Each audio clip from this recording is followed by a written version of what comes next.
है everyone, welcome back to my channel जहाँ पे हम इम्पोर्टेंट इकोनॉमिक टर्म्स डील कर रहे हैं। आज का टॉपिक है OMO, that is open market operation. तो what is open market operation? This is also an important instrument of monetary policy to control money supply in the economy में अगर money supply ज़्यादा है या कम है उसको कंट्रोल करने के लिए ये भी एक इंस्ट्रूमेंट है RBI का। ठीक है, तो मीनिंग समझते हैं ओपन मार्केट ऑपरेशन क्या होता है। Open market operation is the process of buying and selling government securities in open market by RBI।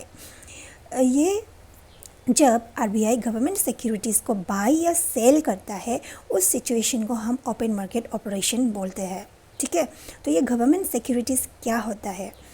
Government securities is issued by government, उसको गवर्नमेंट इशू करता है for the purpose of raising public loan. ठीक है, suppose जब government को loan चाहिए, government को पैसा चाहिए फॉर एनी पर्पस, एक्सपेंडिचर करना है या कुछ करना है, तो गवर्नमेंट को जब लोन चाहिए, पैसा चाहिए, तो गवर्नमेंट कुछ सिक्योरिटीज़ इशू करता है। तो उस सिक्योरिटीज़ को हम गवर्नमेंट सिक्योरिटीज़ बोलता है, जिसको हम GSEC भी बोलते हैं। ठीक है, जब इन्फ्लेशन का सिचुएशन होता है, during inflation RBI offers government securities for sale to commercial bank.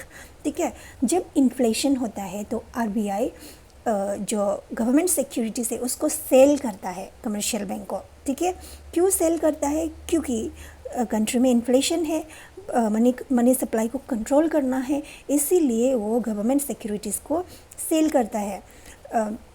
तो उसको कमर्शियल बैंक खरीद लेगा गवर्नमेंट सिक्योरिटीज़ को, तो कमर्शियल बैंक के पास कम पैसा बचेगा, तो कम पैसा बचेगा तो लोन कम प्रोवाइड करेगा, एंड जब लोन कम प्रोवाइड करेगा तो पब्लिक के पास कम पैसा होगा। उसके बाद में डिमांड ऑटोमेटिकली डिक्रीज हो जाएगा, उसकी वजह से एक्सेस डिमांड का सिचुएशन कंट्रोल में आ जाएगा, तो इन्फ्लेशन ऑटोमेटिकली कंट्रोल हो जाएगा। ठीक है, तो during inflation RBI offers government securities for sale to commercial bank.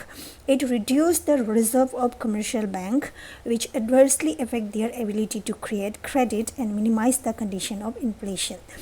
ठीक है, इसका जस्ट उल्टा होता है। जब अगर डिप्लेशन होता है तो RBI क्या करता है, उसी जो गवर्नमेंट सिक्योरिटीज़ वो जो ऑफ़र किया था सेल करने के लिए, जिसमें वो कमर्शियल बैंक में सेल किया था, उसको वो वापस से ख़रीद लेता है।